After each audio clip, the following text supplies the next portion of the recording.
Marshall Peak, Kabanata 4821. Ang tadhana ay isang asong babae. Ang batang pribadong gwardya na ito na nagngangalang Yangkay ay talagang makapangyarihan. Sa kabila ng pagiging ordinaryong tao, nakikita iyon ng eldest young lady. Sa sinabi nito, alam din niya na walang paraan na matatalo niya ang napakaraming mga kaaway ng mag-isa. Hindi niya alam kung gaano katagal kayang magtiyaga ang batang pribadong gwardya na ito, ni hindi niya maintindihan kung bakit matatag pa rin itong nakatayo sa harapan niya sa harap ng kamatayan. Total hindi pa naman sila nagkikita noon. Gayunpaman, may isang bagay na alam niya. Kung bumagsak ang batang pribadong gwardya na ito, mapupunta siya sa mas kakilakilabot na kalagayan kaysa kamatayan. Sa makatuwid, kailangan niyang maging handa. Ang matalim na dulo ng espada ay dumaikit sa kanyang dibdib at nagkaroon ng hiwa sa kanyang balat, na nagparamdam sa kanya ng bahagyang bahid ng sakit. Panay ang tingin niya sa batang private guard mula sa likuran para subaybayan ang kalagayan nito. In the worst case scenario, malamang magkasama silang mamatay dito. Habang siya ay nasa kanyang ligaw na pag-iisip, nakaramdam siya ng pananabik, na para bang halos inaabangan niya ito. Walang tigil sa pagmumura ang head manager ng Hidden Treasure Peak. Habang dumarami ang mga nasasakupan niya, lumalakas ang boses niya habang bumubulwak ang laway sa bibig niya. Habang patuloy na pinapagalitan ang mga bandido, sila ay galit na galit habang sila ay nagiging walang awa sa kanilang mga galaw. Bagamat ang kanilang kalupitan ay nagdulot ng maraming pinsala sa pribadong gwardya na ito mula sa Meng Manor, hindi nila ito mapapabagsak. Sa kasalukuyan, ang pribadong gwardya mula sa Meng Manor ay puno ng dugo habang ang kanyang mga damit ay gutay-gutay. May mahabang hiwa sa kanyang noo kung saan dumaloy ang dugo sa kanyang mukha at nagkulayan ng iskarlata ang kanyang mga mata, na nagmistula sa kanya na isang baliw na ominous beast. Ang kanyang espada ay naging baluktot mula sa lahat ng paghak at paglaslas, kaya random na kinuha niya ang talon ng isang malapit na patay na bandido upang makahawak siya ng dalawang armas ng sabay-sabay. Gayunpaman, ang cutlass ay naputol din ng husto, kaya hindi ito maaaring tumagal ng mahabang panahon. Mga 20 hanggang 30 bangkay ang nakatambak sa kanyang harapan. Ang dugo ay dumaloy sa kanyang mga paa at ginawa siyang sobrang nakakatakot. Ang mga bandido mula sa Hidden Treasure Peak ay natakot. Alam nila na hanggat sila ay nagtitiyaga, darating ang isang sandali na ang pribadong gwardya na ito mula sa Meng Manor ay bumagsak sa lupa, ngunit bago iyon, marami sa kanilang mga buhay ang isasakripisyo. Natatakot sila na baka sila pa ang mamatay ng walang kwenta dito. Ang mga bandido, na noong una ay mataas ang loob kasunod ng utos ng head manager, ay nagsimulang maging mahiyain habang naglulunsad sila ng mga pag-atake ng mas madalas. Napatay ng galit na head manager ang isang bandido na nagtangkang tumakas. Pagkatapos ay pinona niya ang kanyang kabayo habang tila binalak niyang personal na pumasok sa larangan ng digmaan. Sa sandaling iyon, nagsimulang manginig ang lupa habang ang mga tunog ng mga hooves ay maririnig na mabilis na papalapit mula sa malayo. Naramdaman ng head manager ang paninikip ng dibdib. Nang lumingon siya, nakita niyang tumataas ang alikabok sa di kalayuan dahil maraming tao ang sumusugod sa kanila sakay ng mga kabayo. Dumating na ang mga reinforcement mula sa White Jade City. Sa pagsasakatuparan na iyon, ang mga bandido ay nataranta habang sila ay likas na lumipat pabalik. Marami sa kanila ang bumaling sa head manager at hinihintay ang kanyang utos. Tinitigan ng head manager ang pribadong gwardya mula sa Meng Manor, na determinadong nakatayo sa harap ng kuweba sa lahat ng oras na ito. Pagkatapos ng ilang sandali ng pag-aalinlangan, sumigaw siya sa pamamagitan ng pag-igting ng mga ngipin. Umalis. Maraming mga sundalo mula sa White Jade City ang papalapit, kaya walang paraan na maitaboy sila ng kanilang mahinang grupo. Baka mawalan pa sila ng buhay sa pananatili dito. Ito ay isang hindi matalinong desisyon na gawin ito dahil lamang sa hindi nila gustong isuko ang kanilang premyo. Ang mga bandido ay natakot na sa mga aksyon ni Yangkay sa simula, kaya nang marinig ang utos ng head manager, pinaikot nila ang kanilang mga kabayo at tumakbo para sa kanilang buhay nang walang pag-aalinlangan. Ilang sandali pa, mahigit 100 kabalyero na nakasuot ng matibay na baluti ang dumating sa lugar na ito kasama ang isang binata na nangunguna sa daan. Tumingin ang binata sa direksyon na tinatakasan ng mga bandido mula sa Hidden Treasure Peak na singkit ang mga mata, ngunit wala siyang balak na habulin sila. Nilinggan niya ang kanyang ulo at sinulyapan si Yangkay, na puno ng dugo. Sa kabila ng pagiging makaranasang tao, namangha pa rin siya sa nakita. Naakit din kay Yangkay ang atensyon ng mga knight sa likod ng binata. Nakatayo siya doon na parang estatwa, na para bang may sinusubukan siyang protektahan. Ang kanyang figure ay natatakpan ng mga hiwa na may iba't ibang laki, at ang kanyang mga damit ay sira-sira. Ang mga bangkay ng mga bandido ay nakatambak sa kanyang harapan, at ang kanyang mga paa ay basang-basa sa isang lusik ng dugo. Ang kanyang hangarin na pumatay ay tila nagkatotoo at ang mga kabayo sa ilalim ng mga kabalyero ay hindi nakayanan. Napabuntong hininga sila at likas na humakbang paatras. Wala sa kanila ang nakakita ng ganoong tanawin noon, ngunit naisip nila kung gaano katindi ang sitwasyon. Maraming mga bandido ang dapat na patuloy na naglunsad ng mga pag-atake sa binatang ito sa pagtatangkang talunin siya. Gayunpaman, tulad ng isang bato sa gitna ng bagyo, siya ay nakatayo pa rin ng malakas sa dulo. Halatang-halata na matapos mabaluktot ang kanyang espada ay pinulot niya ang isang cutlass na naputol din. Kahit na may ganitong mga sirang armas, ginamit niya ang mga ito upang patayin ang mga bandido. Siya ba? Tanong ng binata. Ang taong nasa tabi ng binata ay si Yin Jiyong, na isa ring pribadong gwardya mula sa Meng Manor.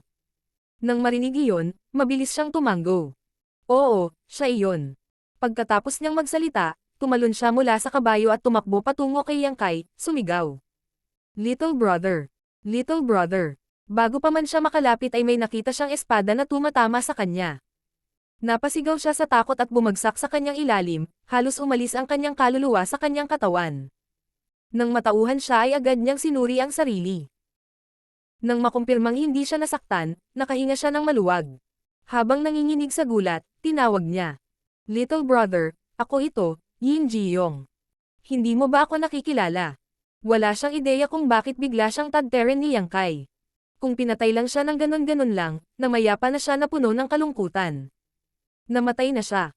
Biglang sabi ng nangungunang binata. Napatulala si Yin Jiyong. Meron siya. Paano pa rin siya aatake ni Yang Kai kung wala siyang malay? Gayunpaman, sa malapitang pagtingin, napagtanto ni Yin Jiyong na talagang may kakaiba kay Yang Kai. Kumikislap siya sa harapan, ngunit hindi man lang iniwas ang mga mata. Damaloy ang dugo mula sa kanyang noo sa kanyang mukha, na ikinatakot niya, ngunit ang kanyang mga mata ay tila nawalan ng focus habang siya ay tumingin sa walang partikular na direksyon. Gayunpaman, nanatili siyang hindi gumagalaw habang hawak ang mga sandata sa kanyang mga kamay. Huwag kang lalapit sa kanya. Instinct lang ang irereact niya ngayon. Utos ng binata. Tumango ang isang natulalang Yin Jiyong. Sa kabila ng kanyang edad, ito ang unang pagkakataon na nakakita siya ng isang tao na nakapag-react pa rin ng walang malay. Gaano dapat katatag ang isang tao upang makamit iyon? Bagay talaga siya. Tinitigan ng binata si Yang Kai na may paghangang nakasulat sa buong mukha niya. Nilinggan niya si Yin Jiyong. Ano ang pangalan niya? Mabilis na sumagot si Yin Jiyong. Young City Lord, ang pangalan niya ay Yang Kai. Isa siyang bagong private guard sa Meng Manor. Yang Kai. Pinaikit ng Young City Lord ang kanyang mga mata habang ang kanyang ekspresyon ay naging magkasalungat. Hindi ito napansin ni Yin Jiyong habang nag-aalalang nakatingin kay Yang Kai. Malubhang nasugatan si Little Brother Yang, Young City Lord. Hindi tayo makalapit sa kanya ngayon. Gayunpaman, kung hindi natin tutulungang pigilan ang kanyang pagdurugo, tiyak na mawawalan siya ng buhay. Natahimik ang Young City Lord. Maya-maya lang, may mga ingay na naririnig mula sa likuran ni Yang Kai. Sumigaw si Yin Jiyong. Sino ang pumunta doon? Pagkatapos niyang magsalita, nakita niya ang isang hubog na babae na ang buhok ay gulo-gulo na gumagapang palabas ng maliit na kuweba sa likod ni Yang Kai. May espada sa kanyang mga kamay habang siya ay mukhang mapagbantay. Eldest young lady. Si Yin Jiyong ay nabigla. Nakita lang niya si Yang Kai nang makarating siya sa lugar na ito, at hindi niya pinansin ang anuman sa likuran niya. Hanggang sa gumapang palabas ang eldest young lady ay napagtanto niyang may kuweba sa likod ni Yang Kai. Sa wakas ay napagtanto nilang lahat kung sino ang taong pinoprotektahan ni Yang Kai. Nagulat ang Young City Lord habang pinagmamasdan niya ang mukha ng eldest young lady. Bigla na lang siyang ngumiti ng nakakaloko. Naisip niya na ang buhay ay talagang puno ng mga sorpresa. Sa nakalipas na ilang taon, naghahanap siya ng isang partikular na tao, ngunit hindi pa rin niya nagawang makamit ang kanyang layunin. Gayunpaman, hindi niya inaasahan na makakatagpo siya ngayon. Talagang kakaiba ang tadhana sa samsara world na ito. Sa kabila ng mas maagang pagpasok sa mundong ito, hindi pa rin siya nakakuha ng anumang kalamangan. Sa kabilang banda, ang dumating sa ibang pagkakataon ay nagkaroon ng pagkakataon na makalapit sa taong matagal na niyang hinahanap. Pagbati, eldest young lady. Ang pangalan ko ay Yin Jiyong, isang pribadong gwardya mula sa Meng Manor. Kinuyam niya ang kanyang kamao, saka mabilis na idinagdag. Mag-ingat ka, pakiusap huwag kang lalapit kay Yang Kai. Pinagdikit ng eldest young lady ang kanyang mga labi at inihagis ang espada. Pagkatapos magdesisyon, sa kabila ng babala, lumingon pa rin siya kay Yang Kai. Narinig niya ang pag-uusap ni Yin Jiyong at ng Yang City Lord habang nagtatago siya sa loob ng kuweba, kaya alam niya ang kasalukuyang kalagayan ni Yang Kai. Pero, ano? Ang lalaking ito ay handang protektahan siya ng kanyang buhay. Hindi siya naniniwala na sasaktan siya nito sa anumang paraan. Nang makita iyon, namutla si Yin Jiyong. Dahil maayos ang eldest young lady, sila ni Yang Kai ay bibigyan ng magagandang gantimpala pagkatapos bumalik sa Meng Manor. Gayunpaman, kung saktan siya ni Yang Kai sa anumang paraan, mapapahamak siya. Bago pa siya mapigilan ni Yin Jiyong, nakatayo na ang eldest young lady sa harap ni Yang Kai. Sa pagtataka ng lahat, hindi man lang siya sinubukang saktan ni Yang Kai. Sa halip, mas naging kakilakilabot ang kanyang ekspresyon na para bang may pinipigilan. Naramdaman ni Yin Jiyong ang kanyang puso na lumulukso sa kanyang lalamunan habang siya ay nag-aalala na si Yang Kai ay magtadtad ng kanyang espada sa kanya sa susunod na sandali. Kapag nangyari iyon, tiyak na mawawalan ng buhay ang nakakaakit na eldest young lady. Kitang-kita ang pag-agos ng luha sa mukha ng eldest young lady. Tinapan niya ang kanyang bibig gamit ang kanyang mga kamay habang ang kanyang mga balikat ay hindi mapigil ang manginig. Ang taong nasa harapan niya ay walang bahagi ng balat niya. Siya ay basang-basa sa dugo, at sa pamamagitan ng kanyang punit-punit na damit, nakikita niya na siya ay natatakpan ng malalalim na hiwa sa kanyang mga laman na gamulong sa kanyang mga sugat. Ang bawat sugat at bawat patak ng kanyang dugo ay patunay na determinado niyang pinrotektahan siya mula sa kapahamakan. Habang pinipigilan ang kanyang mga luha, iniunat niya ang kanyang mga kamay at kinuha ang mga sandata mula kay Yang Kai. Hindi tumanggi si Yang Kai. Ngayon pa lang, hindi siya nagawang paalay ng mga bandido mula sa hidden treasure pick sa kanyang mga sandata kahit anong pilit nila, ngunit sa sandaling ito, madaling kinuha ito ng mahinang eldest young lady mula sa kanyang mga kamay. Inihagis niya sa lupa ang mga sandata na nababalot ng dugo. Nang tumangala siya, napagtanto niyang nakapikit ang mga mata nito, at maririnig ang mahinang paghinga mula sa mga butas ng ilong nito. May gamot ba? Tulungan mo siyang gamutin, ngayon na. Lumingon ang eldest young lady at humingi ng tulong sa kanila. Dahil sa kanyang mga pinsala, tiyak na maglalakbay siya sa Yellow Springs kung hindi siya magamot sa oras. Bagamat bihirang lumabas ng manor ang eldest young lady, alam niya ang ganitong karaniwang kaalaman. Sinenyasan ng Young City Lord ang isa sa kanyang mga subordinate. Mabilis na tumalon ang nasasakupan mula sa kabayo at tumakbo patungo kay Yang Kai. Nang matiyak na walang banta ang lalaki, tinulungan niya itong mahiga sa lupa. Nagmamadaling lumapit si Yin Jiyong para tumulong. Nang makitang nakatayo pa rin sa malapit ang eldest young lady, hinikayat niya. Pakiusap pumunta sa ibang lugar, eldest young lady. Nag-aalala ako na maduduwal ka sa nakikita mo. Tumango ang eldest young lady at umatras. Lumapit sa kanya ang Young City Lord at pinagmasdan siya bago sinabing, Eldest young lady Meng, ako ang Young City Lord ng White Jade City, Feng Chengxi. Kagagaling ko lang sa pag-aaral sa ibang bansa. Paumanhin kung hindi kita nailigtas kanina. Umiling ang eldest young lady. Okay lang ako. Ang kanyang mga mata ay hindi umiwas kay Yang Kai kahit na tila puno siya ng pag-aalala. Nang makita iyon ni Feng Chengxi, lihim siyang nagmura, na iniisip na ang kapalaran ay talagang isang asong babae. Martial Pick, Kabanata 4822. Walang kapantay na katapangan. Ang mga mula sa Hidden Treasure Pick ay naglunsad ng pag-atake sa gabi sa Meng Manor. Ang second manager, si Luoan Guo, ay personal na gumawa ng hakbang at inagaw ang eldest young lady ng pamilya Meng sa gitna ng kaguluhan. Hinabol siya ng isang bagong pribadong gwardya mula sa Meng Manor at hinarang siya sa isang lugar na mahigit 100 kilometro mula sa lungsod. Nakipaglaban siya sa mga kaaway ng mag-isa at napatay ang marami sa kanila. Sa kalaunan, matagumpay niyang nailigtas ang eldest young lady. Nagulat ang lahat sa White Jade City nang kumalat ang balita. May sabi-sabi na ang kapangyarihan ng bagong pribadong gwardya mula sa Meng Manor ay hindi moari. Nahaharap sa mahigit 100 bandido, hindi siya umaatres habang pinugutan niya sila ng sable at espada na parang naghihiwa ng prutas o gulay. Usap-usapan din na 10 metro ang taas niya na may 3 ulo at 6 na braso. Ang puso ng mga tulisan ay hinukay at kinain niya. Sa pamamagitan ng pag-asa sa kanyang bangis, nagtiyaga siya hanggang sa dumating ang Young City Lord ng White Jade City kasama ang mga kabalyero upang wakasan ang kalamidad. Sa kalaunan ay winasak nila ang mga bandido mula sa Hidden Treasure Peak at bumalik na matagumpay. Habang ang lahat ng nakarinig ng balitang ito ay nabigla sa kapangyarihan ng pribadong gwardya na ito mula sa Meng Manor, hinangaan din nila siya sa kanyang katapatan. Ang Hidden Treasure Peak ay pugad ng mga tulisan. Kung ang isang tulad ng eldest young lady mula sa Meng Manor ay nakuha nila, lahat ay maaaring isipin kung ano ang nangyari sa kanya. Dahil sa matapat na private guard na ito naligtas ang pagiging mahinhin ng eldest young lady. Nalaman din nilang ang private guard na ito ay kinuha sa arena na itinayo ng pamilya Meng kanina. Maraming pamilya ang lihim na nainggit at naisip na ang Meng Manor ay nakahanap ng isang kayamanan.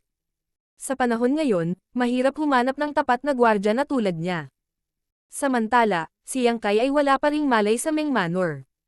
Napagod na siya sa pakikipaglaban sa mga bandido mula sa Hidden Treasure Peak. Kung hindi dahil sa kanyang determinasyon na iligtas ang eldest young lady, mas maaga pa sana siyang bumagsak. Kung dumating ang mga sundalo mula sa City Lord's Mansion sa ibang pagkakataon, hindi siya makakapagtiyaga. Matapos gamutin ni Yin Jiyong at ng iba pa ang kanyang mga sugat, inihatid ng Young City Lord, Feng Chengxi, ang eldest young lady pabalik sa Meng Manor. Si Yang Kai, na gumawa ng pinakamalaking kontribusyon sa bagay na ito, ay binigyan ng espesyal na pangangalaga. Bago pa man siya magkamalay, binigyan na siya ng patriarch ng Meng Manor ng maraming pera at sariling pribadong tirahan. Mayroon ding dekalidad na gamot sa pagpapagaling na gagamitin ng mga alilang babae na ipahid sa kanyang mga sugat araw-araw. Ito ay hindi pa naganap na ang pribadong bantay sa labas ng korte ay mabigyan ng gayong mga gantimpala. Personal na binisita ng tagapangasiwa ng Meng Manor si Yang Kai at sinabihan si Yin Jiyong na ipaalam sa kanya sa sandaling magising si Yang Kai. Tiyak, direktang sumangayon si Yin Jiyong dito. Marami ring pribadong gwardya ang dumating upang bisitahin si Yang Kai. Bagamat kaunting panahon pa lamang mula noong sumali si Yang Kai sa Meng Manor, at hindi sila malapit sa isa't isa, itinaya niya ang kanyang buhay upang iligtas ang reputasyon ng mga pribadong gwardya na ito. Total, kinidnap sa kanilang relo ang eldest young lady.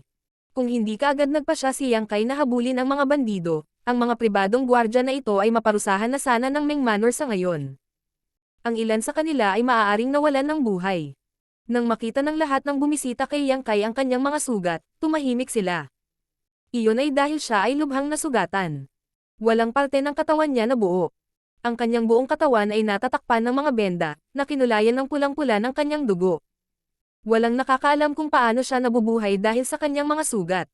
Ang baluktot na sable at ang pinutol na espada ay ibinalik ni Yin Jiyong kasunod ng utos ng eldest young lady. Sila ang pinakamahusay na patunay na ginamit ni Yang Kai ang mga sandata na ito upang patayin ang mga bandido. Araw-araw, ang eldest young lady ay nagpapadala ng isang alilang babae na nagngangalang Chen Chen upang bisitahin si Yang Kai. Pagkatapos ay babalik siya at iuulat sa kanya ang kalagayan ni Yang Kai. Kung maaari, ang eldest young lady ay higit pa sa payag na personal na bisitahin siya. Gayunpaman, siya ay isang babaeng walang asawa pati na rin ang eldest young lady ng Meng Manor. Hindi nararapat para sa kanya na bisitahin si Yang Kai dahil sa kanyang katayuan. Kahit na gumawa ng malaking kontribusyon si Yang Kai, hindi pa siya binisita ng patriarch ng Meng Manor. Isang beses lang niya sinabi sa kanyang pinagkakatiwalaang Katie-wala na pumunta dito. Kung tutusin, masyadong magkaiba ang kanilang mga status, at tungkulin ng mga pribadong gwardya na ipagsapalaran ang kanilang buhay upang protektahan ang mga miyembro ng pamilya Meng. Makalipas ang 7 araw, sa wakas ay nagkamalay si Yang Kai. Nang imulat niya ang kanyang mga mata, napagtanto niyang nakaramdam siya ng matinding sakit. Ang kanyang buong katawan ay sumasakit at ang kanyang lalamunan ay parang nasusunog. Ito ang unang pagkakataon na nasugatan siya ng labis mula nang magsimula siyang magtanim. Bagamat siya ay nasa isang samsara world, ang lahat ay parang totoo. Inilibot niya ang kanyang tingin sa paligid at nakita niya si Yin Jiyong na nakaupo sa mesa. Hawak niya ang kamay ng isang maid-servant habang tila binabasa ang palad nito. Ibinaba ng dalaga ang kanyang ulo na namumula ang mukha. Gusto niyang bawiin ang kanyang kamay, ngunit tila wala siyang lakas para gawin iyon, at hindi siya maglalakas loob na humingi ng tulong. Siya ay nasa bingit ng pagpatak ng mga luha.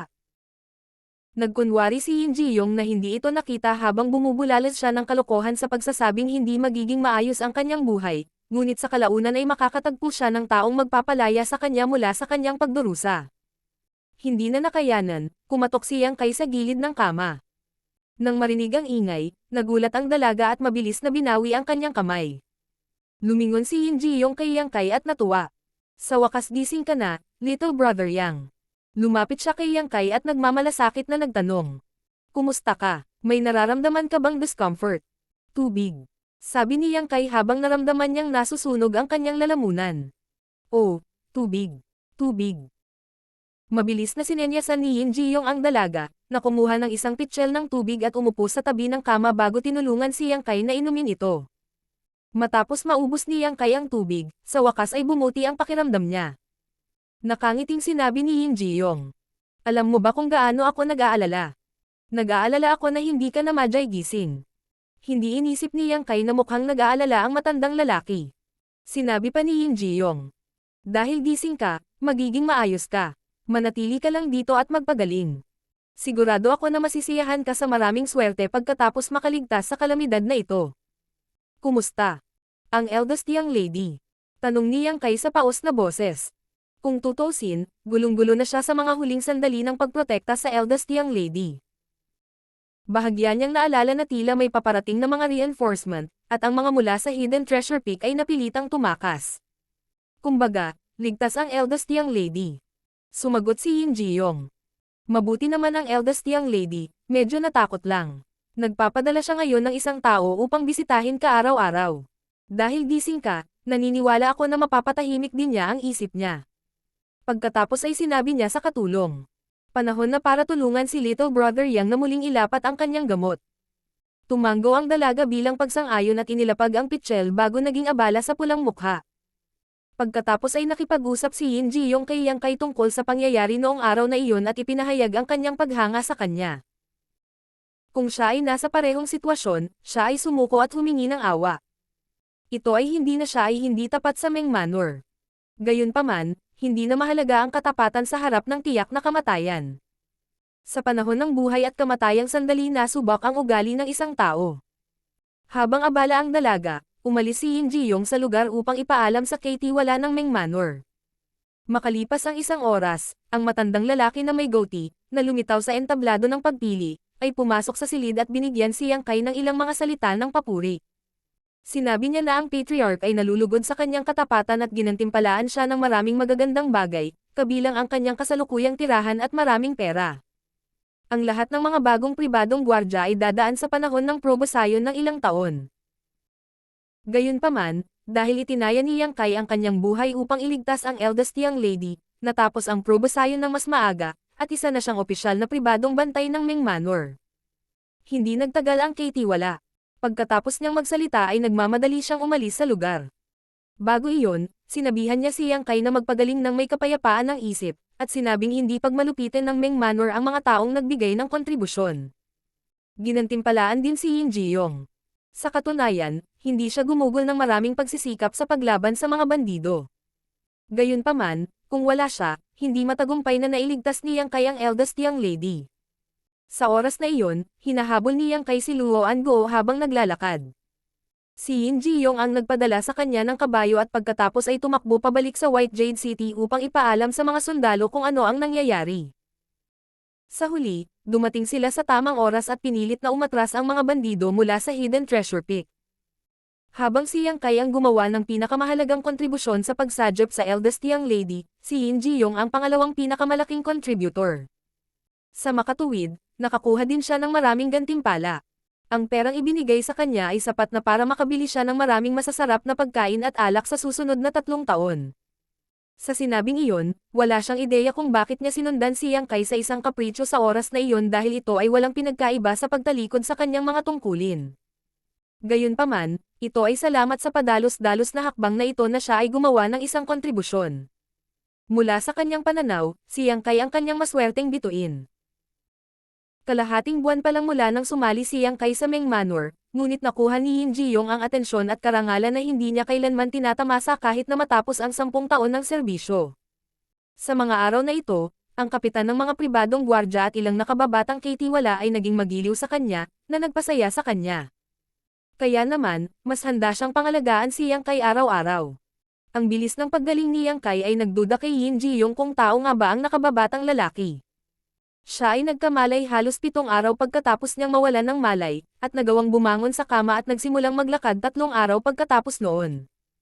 Makalipas ang isa pang 3 araw, malinaw na gumaling na siya.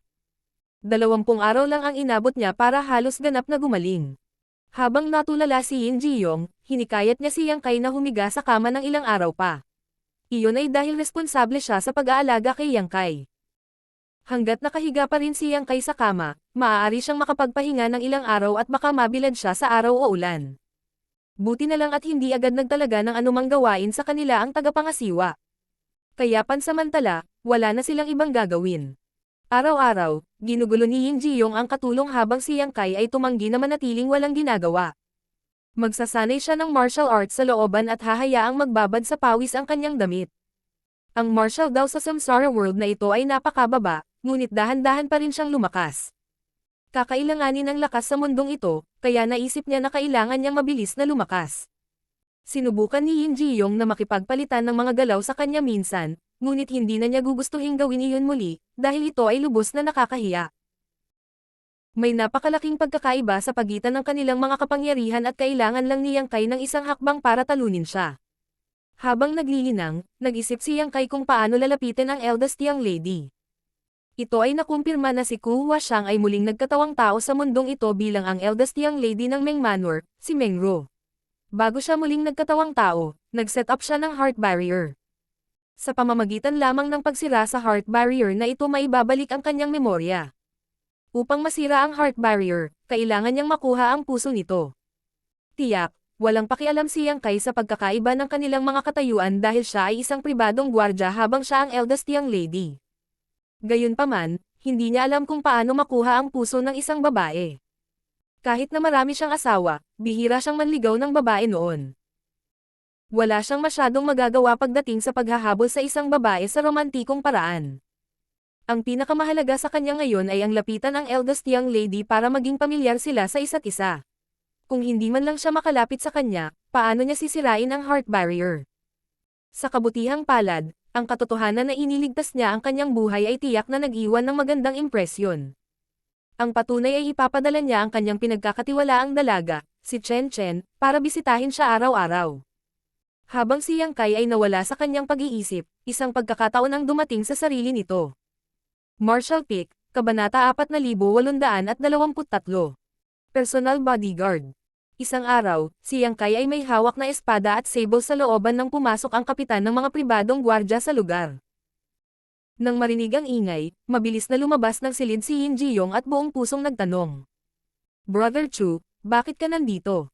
Ang kapitan ay pinangalan ng Chu, kaya tatawagan siyang Brother Chu ng pribado ng mga pribadong gwardya. Nakangiting sagot ni Brother Chu. Anong meron? Hindi ba pwedeng bisitahin ko kayong dalawa ng walang importanteng bagay? Nakalimutan mo na ba kami dahil lang sa nag-ambag ka ngayon? Mababa ba ang tingin mo sa amin? Nagpakita ng mapait na ekspresyon si Yin Jiyong habang sinabi niya. Ano ang sinasabi mo, Brother Chu? Salamat sa iyong gabay sa mga nakaraang taon na nagkaroon ako ng pagkakataong makapag-ambag. Hinding-hindi ako mangangahas na tingnan kayong lahat. Inabot ni Brother Chu ang kanyang kamay at sinundot siya. Ang daldal mong magsalita, di ba? Bigla na lang siyang nagpahayag ng seryoso at iniba ang paksa. Siya nga pala, may importanteng bagay talaga ngayon. Mabilis na sinabi ni Yin Jiyong. Pakisabi sa amin kaagad, Brother Chu. Lumingon si Brother Chu kay Yang Kai. Kumusta ang pakiramdam mo? Bahagyang ginalaw ni Yang Kai ang kanyang mga balikat. Okay lang ako. Mabuti. Nag-aalala ako na hindi mo kayang gawin ang gawaing ito. Nag-aalalang tanong ni Yin Jiyong. Anong uri ng gawain iyon? Si Brother Chu ay nagbigay ng isang misteryosong ngiti. Hindi ito masamang balita. May magandang naghihintay sa iyo. Sumama ka sa akin. Pagkatapos makipagpalitan ng mga tingin kay Yin Jiyong, itinakip ni Yang Kai ang kanyang mga sandata habang sinusundan nila ang kapitan. Habang nag-navigate sila sa Meng Manor sa likod ni Brother Chu, hindi nagtagal ay nakarating sila sa isang Grand Hall. Sa harap ng Grand Hall ay nakatayo ang isang matandang lalaki na may goatee. Siya ang punong kaitiwala ng Meng Manor. Nang makita si Kapitan Chu, marahan siyang tumango. Biglang naramdaman ni Yin Jiyong na bahagyang nanginginig ang kanyang mga binti, dahil sa wakas ay nakilala na niya ang Grand Hall na ito. Kahit na siya ay nagtatrabaho sa Meng Manor ng higit sa 10 taon, hindi siya kailanman nagkaroon ng karapatang pumunta sa isang mahalagang lugar dahil siya ay isang pribadong gwardya sa labas ng korte. Kapitan. Si Yin Ji-yong ay tumingin ng may pag-uusisa sa kapitan sa pag-asang mabibigyan siya ng pahiwatig. Tahimik na bamulong si Brother Chu. Huwag magsabi ng hindi kailangan pagkatapos pumasok. Paulit-ulit na tumanggo si Yin Ji-yong. Pagkatapos makipag-usap kay Brother Chu, ang steward na may goatee ay bumaling kina Yang Kai at Yin Ji-yong. Sumama ka sa akin. Nang matapos ang kanyang mga salita, nag-shuffle siya sa Grand Hall. Nilapitan ni Yin Ji-yong si Yang Kai at sinabi sa maliit na boses. Little brother, naniniwala ako na magkikita tayo ng Patriarch. Kailangan mong maging maingat. Ang Grand Hall ay kung saan hinarap ng Patriarch ang kanyang pang-araw-araw na gawain. Walang makakalapit sa lugar na ito nang walang pahintulot niya. Marahang tumanggo si Yang Kai para ipakita na naiintindihan niya. Matapos makapasok sa Grand Hall kasama ang punong tagapangasiwa, tumangala si Yang Kai at nakita ang isang lalaki na nagbabasa ng ilang mga dokumento sa likod ng isang mesa. Walang kakaiba sa lalaki, na mga 50 taong gulang. Gayunpaman, dahil inalagaan niyang mabuti ang kanyang sarili, mukhang mas bata pa siya kaysa sa kanyang edad. Siya dapat ang patriarch ng pamilya Meng, si Meng Deye. Sinabihan silang dalawa ng punong tagapangasiwa na huminto, pagkatapos ay lumapit kay Meng Deye sa magaang hakbang at sinabing, Master, dinala ko na sila. Ngumuso si Meng Deye at ipinagpatuloy ang paghawak sa kanyang negosyo. Dahil wala siyang sinabi, sina Yang Kai at Yin Ji-yong ay maaari lamang manatili doon. Mga isang tasa ng tsaa mamaya, inilagay ni Meng Deye ang mga dokumento sa isang tabi at tinatakan ang mga ito ng selyo bago nahulog sa kanyang pag-iisip ng nakakunot ang noo. Tila sa wakas ay naalala niya ang presensya ng dalawang pribadong gwardya habang nakatingin sa kanila. Sino si Yang Kai? Kinuyam ni Yang Kai ang kanyang kamao at same time na sinabi. Binabati ni Yang Kai ang patriarch. Binati rin siya ni Yin Ji-yong. Binabati ng bantay sa labas ng korte na si Yin Ji-yong ang patriarch. Tinitigan ni Meng Deye si Yang Kai at walang emosyong sinabi. Nabalitaan kong nasaktan ka ng husto. Sumagot si Yang Kai sa isang matatag na boses. Bilang isang gwardya ng Meng Manor, tungkulin kong tiyakin ang kaligtasan ng eldest young lady kahit nakabayaran nito ang aking buhay. Ang paghanga ay nakasulat sa buong mukha ni Yin Ji-yong habang inaakala niyang si Yang Kai ay kadalasang hindi umiimik, ngunit ang huli ay maaaring mataktikang makialam sa isang taong may kapangyarihan kapag ito ay kinakailangan. Mabuti. Walang duda na natuwa si Meng Deye sa kanyang sagot. Maaaring hindi sinsero ang iba kapag sinabi nila ang ganoong bagay, ngunit napatunayan ni Yang Kai ang kanyang katapatan sa nakaraang insidente dahil handa siyang protektahan ang eldest young lady kahit na nasa linya ang kanyang buhay. Narinig ni Meng Deye ang iba na nag-uusap tungkol sa insidente, kaya alam niyang halos mamatay si Yang Kai noong araw na iyon. Bagamat wala siyang ideya kung bakit napakatapang at tapat ng bagong pribadong gwardya na ito, naisip niya na hindi na kailangan ng mga pagsubok. Ang panloob na hukuman ay dapat na ang lugar kung saan ang seguridad ay ang pinakamahigpit sa Meng Manor, ngunit si Ruer ay halos mapahamak sa pagkakataong ito. Dahil sa pangyayaring ito ay hindi na siya nagtitiwala sa mga personal bodyguards sa inner court.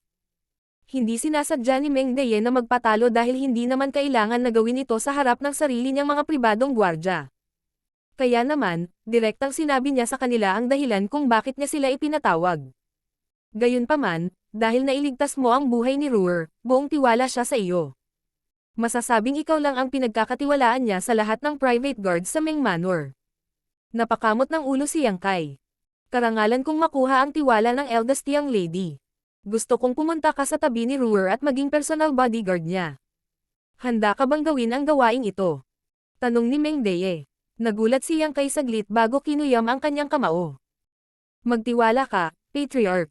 Handa akong maparusahan kung mawalan ng kahit isang hibla ng buhok ang eldest young lady. Tumanggo si Meng Deye. Naniniwala ako sa iyong katapatan at kakayahan. Hindi kita aapihin kung masipag ka. Huminto siya saglit. May kahilingan ka ba? Maaari pa siyang humiling. Nagulat si Yin Ji-yong, sa pag-aakalang itinuring talaga ng patriarch na mahalaga si Yang Kai. Matapos itong pag-isipan, sumagot si Yang Kai. Gusto ko ng magandang saber at espada. Ang espada na ibinigay sa kanya ng mga taga Meng Manor ay ginawa ng maramihan, kaya hindi ito maituturing na isang magandang sandata. Hindi nagtagal ay nabaluktot ito at naputol, na ginagawa itong lahat ngunit hindi magagamit. Ang saber na random niyang kinuha mula sa isang patay na bandido mula sa Hidden Treasure Peak ay isang ordinaryong armas lang din. Sa isang mundo kung saan napakababa ng martial daw, ang kapangyarihan ng isang tao ay mapapahusay ng husto sa pamamagitan ng pagkakaroon ng isang mahusay na sandata. Kung si Yang Kai ay may isang hindi kapanipaniwalang sandata sa kanyang mga kamay sa oras na iyon, hindi siya magiging ganito kabugbog. Bahagyang tumango si Meng Deye. Maaari ka nang umalis. May maghahanda ng mga armas. Maraming salamat, Patriarch. Sa gilid, sumaludo kay Meng Deye ang steward na may kasamang goatee bago pinalabas sina Yang Kai at Yin Jiyong sa bulwagan. Ang tuwang-tuwa na si Yin Jiyong ay wala pa ring ideya kung ano ang nangyayari. Ngayon lang, sinabi ng Patriarch kay Yang Kai na maging personal bodyguard ng eldest young lady, ngunit wala siyang binanggit tungkol kay Yin Jiyong. Kung hindi rin siya naging personal bodyguard, bakit siya pinatawag sa lugar na ito? Habang nangunguna sa harapan, sinabi ng Katie-wala na may goatee. Binabati ko kayong dalawa. Tanging ang pinakamakapangyarihan at tapat na pribadong gwardya ang may karapatang pumasok sa loob ng korte ng Meng Manor. Karamihan sa mga pribadong gwardya ay hindi pinapayagan na lumapit sa loob ng korte. Agad na natuwa si Yin Jiyong dahil ang mga salita ng tagapangasiwa ay nagmumungkahi na siya ay bahagi na rin ng inner court ngayon, na nagbigay daan sa kanya upang mapatahimik ang kanyang isip. Mahigit 10 taon na ang nakalipas mula noong sumali siya sa Meng Manor, ngunit siya ay palaging isang hamak na pribadong bantay sa labas ng korte. Ngayong makapasok na siya sa inner court, nakita niyang surreal ito habang nasa sabik. Maraming salamat, Katie-wala. Nakangiti, lumapit si Yin Jiyong sa steward at naglagay ng supot ng pera sa kanyang mga kamay. Ganap na alam kung ano ang nangyayari, maingat na kinuha ito ng Katie-wala dahil nasiyahan siya sa kilos ni Yin Jiyong. Pagkatapos ay nagtanong si Yin Jiyong. May mga bawal ba sa loob ng court, Master? Bagamat mahigit 10 taon na akong nagtatrabaho sa Meng Manor, hindi pa ako nakatuntong sa inner court. Mangyaring bigyan kami ng ilang pagtuturo. Nakangiting sagot ng steward. May mga bawal talaga, pero ang pinakamahalaga ay naiintindihan ng mga lalaki at babae ang kanilang mga istasyon. Pareho kayong lalaki, at karamihan sa mga nakatira sa inner court ay mga babae. Kaya, kapag ikaw ay nasa loob ng korte, huwag makinig sa anumang bagay na hindi mo dapat pakinggan, at huwag tumingin sa mga bagay na hindi mo dapat makita. Gayun din, huwag pumunta sa anumang lugar ayon sa gusto mo nang walang pahintulot ng Patriarch. Magiging maayos ka hanggat ginagampanan mo ang iyong mga tungkulin. Oo, oo, oo. Paulit-ulit na tumango si Yin Jiyong. Paprotektahan namin ni Little Brother Yang ang eldest young lady anuman ang mangyari. Gagawin namin ang anumang iutos niya sa amin, at hindi kami magkakamali. Natutuwa akong iyon ang iniisip mo, at mas mabuting tandaan mo ang iyong sinabi. Bagamat nakagawa ka ng malaking kontribusyon sa pagkakataong ito, hindi ka patatawarin ng Patriarch kung magkamali ka sa loob ng korte. Habang nag-uusap sila, sa wakas ay nakarating na sila sa inner court. Naghihintay na sa harap ng bakuran ang isang katulong na may dalang ban. Lumapit si Yin Jiyong sa kanya at ikinulong ang kanyang kamao. Lady Chen Chen. Siya ay walang iba kundi ang katulong na nagtrabaho para sa eldest young lady, si Chen Chen. Noong nagpapagaling si Yang Kai noong nakaraan, ipapadala siya ng eldest young lady upang bisitahin siya araw-araw, kaya naman, nakilala siya ni Yin Jiyong. Si Chen Chen ay tila isang mahiyain na babae. Bagamat maraming beses na niyang nakausap sina Yin Jiyong at Yang Kai, nagsimula pa rin siyang mamula sa sandaling ito. Hindi niya maiwasang mapa-atres at tumahimik habang magkadikit ang mga labi. Ang tagapangasiwa ay humakbang pasulong at sinabing, pamunuan ang daan para sa kanila. Ang eldest young lady ay gagawa ng ilang mga pagsasaayos. Oo, sagot ni Chen Chen. Matapos sumulyap kay Yang Kai, mabilis niyang ibinaba ang kanyang ulo at tumalikod upang manguna. Sinundan siya ni Yang Kai at Yin Jiyong. Ang panloob na court ay malawak at maganda. Maraming maliliit na tulay, pond at rockberry garden ang itinayo sa iba't ibang courtyard. Si Yin Jiyong ay tumingin sa paligid at tumikim sa pagkamangha. Mahigit 10 taon na ang nakalipas mula noong sumali siya sa Meng Manor, ngunit ito ang unang beses na pumunta siya sa inner court, kaya na-curious siya sa lahat ng bagay dito. Lalo siyang nalibugan sa kaaya-ayang halimuyak na nananatili sa hangin na nagpapaalala sa kanya ng mga panahong nasa higan siya ng isang babae.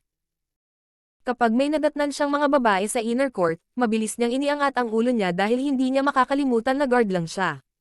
Sa 3 anak ni Meng Deye, 2 sa kanila ay may asawa na. Tanging ang panganay na anak na babae, si Meng Ro, ang walang asawa. Ang Patriarch ay mayroong higit sa 10 asawa, kaya maraming babae sa loob ng korte. Kung masilip ni Yin Jiyong ang anumang bagay na hindi niya dapat makita, malamang na mahukay ang kanyang mga mata. Pagkatapos ng maraming pagliko, sa wakas ay nakarating na sila sa tirahan ng eldest young lady. Pumasok si Chen Chen sa loob upang ipaalam sa eldest young lady ang kanilang pagdating habang naghihintay sina Yang Kai at Yin Jiyong sa labas ng gusali. Ito ay isang gusali na may 3 palapag. Maraming abalang katulong ang patuloy na pumasok at umalis sa lugar. Marahil ay narinig na nila ang balita, kaya tumitingin sila kay Yang Kai at Yin Jiyong kapag dumadaan sila. Nang makitang tila balisa ang 2 lalaking ito, tinapan nila ang kanilang mga bibig at humadjejek habang nagbubulungan. Pagkaraan ng ilang sandali, lumabas si Chen Chen at malumanay na sinabi sa kanila. Pumasok kayo. Hinihintay kayo ng eldest young lady. Sumagot si Yin Jiyong sa isang mapang-akit na paraan. Maraming salamat, Lady Chen Chen. Pumasok sila at nakarating sa lobby sa ground floor. Ito sana ang lugar kung saan tinanggap ng eldest young lady ang kanyang mga panauhin dahil ito ay pinalamutian ng marangal. Sa sandaling ito, ang eldest young lady, si Meng Ro, ay nakaupo sa tabi ng isang bilog na mesa habang nakatitig siya kay Yang Kai na may isang pares ng matingkad na mga mata. Martial Peak, Kabanata 4824. Chen Chen. Mukhang nataranta ang eldest young lady nang makita niya ang batang private guard, na nanatiling nakatayo sa harapan niya para iwasan ang lahat ng panganib para sa kanya noon. Bagamat walang bahagi ng kanyang katawan na naiwang buo, hindi pa rin siya lumayo. Sa likod niya ay nakatayo ang isang magandang babae, na dapat ay katulong ni Meng Ro. Nagtataka siyang tumingin kina Yang Kai at Yin Jiyong, kahit na ang karamihan sa kanyang atensyon ay napunta kay Yang Kai. Si Yin Jiyong ay mas matanda at hindi masyadong gwapo, kaya walang karapat-dapat na makita tungkol sa kanya. Pagbati, eldest young lady. Sabay na sumaludo sa kanya sina Yang Kai at Yin Jiyong. Tumanggo si Meng Ro at tumingin kay Yang Kai nang may pag-aalala. Kumusta ang pakiramdam mo? Ginamit mo ba ang gamot sa pagpapagaling na sinabi ko kay Queer na ipadala sa iyo? Ibinaba ni Yang Kai ang kanyang ulo at sumagot. Magaling na ako. Maraming salamat sa iyong pagmamalasakit, eldest young lady. Dahil sa iyong gamot ay gumaling ako ng mas maaga kaysa sa inaasahan. Mabuti yan. Napangiti si Meng Ro. Hindi ko alam kung anong gamot ang gagana para sa iyo, at hindi nila ako pinayagang bisitahin ka. Sana nagawa ko ito. Mabilis na sinabi ni Yang Kai. Eldest young lady, ikaw ay isang marangal na babae, kaya hindi nararapat na humakbang ka sa labas ng court kung saan nakatira ang mga lalaki. Masisira ang reputasyon mo kapag may nabalitaan. Napabuntong hininga si Meng Ro. Iyan ang sinabi nilang lahat. Siya ay lumitaw na nalulungkot. Gayunpaman, hindi nagtagal ay ngumiti siya. Maaari akong maging kalmado ngayon dahil ayos ka na. Natakot ako nung nakita kitang nakakatakot. Akala ko mamamatay ka na. Inangat ni Yang Kai ang kanyang ulo at ngumiti sa kanya. Well, hindi ako ganoon kadaling patayin. Nang makitang napakasungit niya, ang alilang babae, na nakatayo sa likuran ni Meng Ro, ay sumimangot sa sama ng loob at sinaman siya ng tingin. Pinutol niya ang kanilang pag-uusap sa pagsasabing. Dahil nakapag-ambag kayong dalawa, hiniling ng eldest young lady sa patriarch na ilipat kayo sa lugar na ito. Dapat mong gampanan ang iyong mga tungkulin at tiyakin ang kaligtasan ng eldest young lady sa lahat ng bagay. Tatandaan namin. Kinuyam ni Yang Kai at Yin Jiyong ang kanilang mga kamao. Pagkatapos ay bamulong ang dalaga kay Meng Ro. Eldest young lady, gabi na. Kailangan mong inumin ang iyong gamot ngayon. Hindi pa ba ito pinaghahandaan? Maghintay ka lang ng ilang sandali. Sagot ni Meng Ro. Umiling ang katulong. Inihahanda nga ang gamot, pero kanina ay takot ka. Sinabi ng doktor na kailangan mong magpagaling ng hindi naaabala pansamantala. Isang walang magawang eldest young lady ang nagpakawala ng buntong hininga. Sige. Sa tulong ng dalaga, tumayo siya mula sa upuan at kinausap si Chen Chen, na naghatid kina Yang Kai at Yin Jiyong sa lugar na ito. Ipakita mo sila sa paligid ng inner court at humanap ng tirahan para sa kanila. Oo. Binati siya ni Chen Chen sa eleganteng paraan. Pagkatapos ay tinulungan ng dalaga ang eldest young lady si Meng Ro na umakyat sa hagdan habang si Chen Chen ay nagsabi sa kanilang dalawa sa mahinang boses. Pakisuyo po kayo sa akin. Sina Yang Kai at Yin Jiyong ay nagpasalamat sa kanya bago naglakad-lakad sa paligid na pinangungunahan ni Chen Chen. Hindi kalakihan ang lugar na tinitirhan ng eldest young lady, ngunit may mga lugar pa rin na kailangan nilang pagtuunan ng pansin baka hindi nila matuklasan ang mga taong may masamang hangarin na nagtago roon nang muling sumalakay ang mga kalaban. Habang sinusundan ang dalaga, lumingon-lingon si Yang Kai sa paligid at kabisaduhin ang lupain. Dahil responsable na siya sa pagprotekta kay Meng Ro sa loob ng court, kailangan niyang gawin ang lahat ng kanyang makakaya. Higit pa rito, kailangan niyang humanap ng paraan para makuha ang puso ng eldest young lady para masira ang heart barrier na itinakda ni Kuwa siyang bago ang reincarnation na ito. Pagkaraan ng ilang sandali, dinala sila ni Chen Chen sa isang bahay na gawa sa baldosa. Dito kayo titira, dahil hindi ito kalayuan sa silid ng eldest young lady. Kapag wala ka sa duty, maaari kang manatili na lang dito at maging handa sa anumang emergency. Maraming salamat, Lady Chen Chen. Nagpasalamat si Yin Jiyong sa kanya at binigyan siya ng isang pakete bilang tanda ng pagiging palakaibigan. Tila walang ideya si Chen Chen kung ano ang nangyayari habang kinuha niya ang pakete. Nang mapagtanto niya kung ano ang nasa loob, mabilis niyang ibinalik iyon sa kanya at ikinaway ang kanyang mga kamay. Hindi na kailangan iyon. Nakangiting sinabi ni Yin Jiyong. Kailangan namin ang iyong payo sa maraming lugar sa hinaharap. Huwag mo naman akong tanggihan dahil maliit lang itong regalo. Talagang hindi na kailangan iyon. Namumula si Chen Chen. Kakasali ko lang sa Meng Manor kanina lang, kaya wala akong maibibigay na payo sa iyo. Nagulat si Yin Jiyong. Kakasali mo lang sa Meng Manor kanina lang. Oo, paulit-ulit na tumango si Chen Chen habang mukhang hindi mapalagay. Ang interes ni Yin Jiyong ay napukaw. Kumbaga, ang mga alilang babae sa panig ng eldest young lady ay tiyak na dumaan sa maraming pagsubok at napatunayan ang kanilang katapatan sa Meng Manor. Ang mga bagong lingkod ay wala man lang karapatan na pumasok sa loob ng korte, lalo pat pagsilbihan ang eldest young lady. Kailan ka sumali? Curious na tanong ni Yin Jiyong. Mga isang buwan na ang nakalipas. Sagot ni Chen Chen sa maliit na boses. Napatulala si Yin Jiyong habang nag-thumbs up sa kanya. Talagang maswerte ka na may karapatang pagsilbihan ang eldest young lady pagkatapos lamang ng isang buwan. Napakamot ng ulo si Chen Chen. Hindi ko rin maintindihan. Pagkatapos ng nakaraang insidente, sinabihan akong magpadala ng gamot sa eldest young lady. Nang makita niya ako, nagpasya siyang patuloyin ako. Nakita ko, naisip ni Yin Jiyong na napakaswerte niya. Isa siyang private guard habang si Chen Chen ay isang katulong. Sa nakalipas na 10 taon, siya ay palaging isang hamak na pribadong bantay sa labas ng korte. Kung hindi dahil sa kontribusyon na hindi niya sinasadya, hindi siya maililipat sa inner court.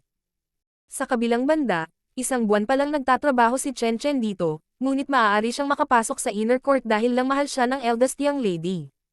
Kung ikukumpara, ang kanyang paglalakbay ay mas mahirap, na nagparamdam sa kanya ng kaunting kapitan. Sa sinabi nito, talagang maganda at inosente ang hitsura ni Chen Chen, kaya hindi nakakapagtaka na ang eldest young lady ay mahilig sa kanya. Nang malaman na si Chen Chen ay hindi matagal ng katulong ng eldest young lady, naging mas kalmado si Yin Jiyong. Sa pinakakaunti, hindi niya kailangang magsinungaling sa kanya. Si Yang Kai, na kanina pa nanatiling tahimik, ay biglang nagtanong. Ang babae sa tabi ng eldest young lady ay pinangalan ng Queer. Bahagyang nang inig ang figure ni Chen Chen, na parabang natakot siya ni Yang Kai nang bigla siyang magsalita. Namumula ang mukha, sumagot siya. Oo, siya si Big Sister Queer. Siya ay naglilingkod sa eldest young lady mula pa noong siya ay bata. Sabay silang lumaki. Tumango si Yang Kai sa katumahimik. Ilang sandali pa, umalis na si Chen Chen. Isinara ni Yin Jiyong ang pinto at nagtanong sa mahinang boses. Little brother Yang, may mali ba sa alipin ng eldest young lady, si Queer? Akala niya ay may natuklasan si Yang Kai nang biglang itanong ng huli ang tanong na iyon. Hindi niya maiwasang isipin na si Queer ay maaaring isang nunal na ipinadala sa lugar na ito ng mga mula sa Hidden Treasure Peak. Magbibigay ba sila ng isa pang kontribusyon hindi nagtagal pagkatapos na dumating sa panloob na hukuman? Walang mali sa kanya. Hindi alam ni Yang Kai kung ano ang nasa isip niya. Sinabi lang ng eldest young lady na sinabihan niya si Queer na magpadala sa akin ng gamot sa pagpapagaling. Matapos itong pag-isipan, sumagot si Yin Jiyong. Oo, iyon ang sinabi niya. Nakilala mo na ba si Queer bago iyon? Tanong ni Yang Kai. Umiling si Yin Jiyong. Hindi. May bigla siyang naisip. Nailigtas mo ang eldest young lady, at kung tutusin sa reaksyon niya ngayon, walang duda na nagpapasalamat siya sa iyo. Kung gayon, tiyak na ipapadala niya ang pinakamahalagang alilang babae upang bisitahin ka. Gayunpaman, si Lady Chen Chen ang bumibisita sa iyo araw-araw noong nagpapagaling ka. Noong una ay inisip niya na si Chen Chen ay isang taong mahalaga sa eldest young lady, ngunit tila hindi iyon ang nangyari. Isang buwan na lang ang nakalipas mula nang sumali siya sa Meng Manor, at nagsimula pa lang siyang maglingkod sa panig ng eldest young lady pagkatapos ng insidente. Ang pinakamahalagang alipin sa eldest young lady ay dapat na si Queer, na lumaki kasama niya. Bakit ganoon? Naguluhan si Yin Jiyong. Nakangiting sumagot si Yang Kai. Sa palagay ko ay natanggap ni Lady Queer ang utos ng eldest young lady, ngunit siya ay masyadong tamad o natatakot na bisitahin ang isang tao na lubhang nasugatan, kaya sinabi niya kay Lady Chen Chen na bisitahin ako sa halip. Pagkatapos iulat ni Lady Chen Chen ang lahat sa kanya, magsusumbong siya sa eldest young lady. Nang malaman ni Yin Jiyong kung ano ang nangyari, binigyan ni Yin Jiyong si Yang Kai ng thumbs up. Talagang matalino ka dahil naiintindihan mo ang napakaraming bagay mula sa sinabi ng eldest young lady. Hindi ka takataka na tiyak na tumakbo ka sa mga bandido noong gabing iyon. Sa totoo lang, nung nakita kitang umalis, akala ko tumatakas ka na. Ngumiti si Yang Kai nang hindi tumugon sa kanya. Nagtataka si Yin Jiyong. Little brother, paano mo nalaman na ang eldest young lady ay kinidnap? Sumagot si Yang Kai. Hindi ko alam. Nahulaan ko lang na may kinuha sa inner court. Wala akong ideya na siya ang eldest young lady. Iyan ay sapat na hindi ka panipaniwala. Ang paghanga ay nakasulat sa buong mukha ni Yin Jiyong habang siya ay tumawa. Ako rin ay hindi ka panipaniwala. Sinundan kita nang makita kitang tumatakbong hinahabol ang mga bandido. Sa katunayan, wala siyang kumpiyansa na itakwil ang mga kaaway ng mag-isa pagkatapos umalis ni Yang Kai sa lugar, kaya wala siyang pagpipilian kundi sundin siya. Nakakunot ang noo niyang sinabi. Itong insidenteng ito ay nagpapakita sa amin na hindi madaling makitungo kay Lady Queer. Mas mabuting mag-ingat tayo para hindi niya tayo mahanapan ng mali. Tumanggo si Yang Kai. May pakiramdam siya na kung gusto niyang makuha ang puso ng eldest young lady, magiging hadlang si Queer. Tiyak, hindi lamang sina Yang Kai at Yin Jiyong ang mga pribadong gwardya sa inner court. Sa katunayan, mayroong maraming mga pribadong gwardya, at sila ay mas makapangyarihan kaysa sa mga nasa labas ng korte. Matapos ang nakaraang insidente, hindi na nagtiwala ang eldest young lady sa mga personal na bodyguard sa inner court. Hindi naman sa sinasadya niya, pero inalis siya ng bandido sa ilalim ng pagbabantay ng napakaraming personal na bodyguards, kaya talagang nawala ang tiwala. Iyon ang dahilan kung bakit gusto niyang nasa tabi niya sina Yang Kai at Yin Jiyong. Si Patriarch Yin Jiyong ay nagmahal sa kanyang panganay na anak na babae, kaya siya ay direktang sumang-ayon sa kahilingang ito. Sa kabila noon, sinabihan pa rin niya ang ilang mga personal na bodyguard na magtago sa paligid ng tirahan ng eldest young lady. Lahat sila ay may malalim na aura. Gayunpaman, ang eldest young lady at ang mga alilang babae ay walang kamalay-malay sa kanilang presensya dahil hindi pa sila nakakapagtanim noon. Nang dumating si Yang Kai mula sa gusali kanina, nakita niya ang ilang tao na lihim na nagsuri sa kanya. Siyempre, hindi siya nag-react kahit alam niya ang nangyayari. Nang pumayag si Yang Kai na maging personal na bodyguard ng eldest young lady, humiling din siya sa Patriarch, at tila ang pamilya Meng ay kasing efficient ng mga ito ay mayaman. Pumasok sila sa inner court sa umaga, at pagsapit ng hapon isang espada at isang sable ang iniharap kay Yang Kai. Ang saber ay katulad ng ibinigay sa mga pribadong gwardya sa Meng Manor. Ang mga karakter na steering clouds ay nakaukit sa hilt. Nang mailabas niya ang sandata, isang nakasisilaw na kislap ang sumilay sa talam.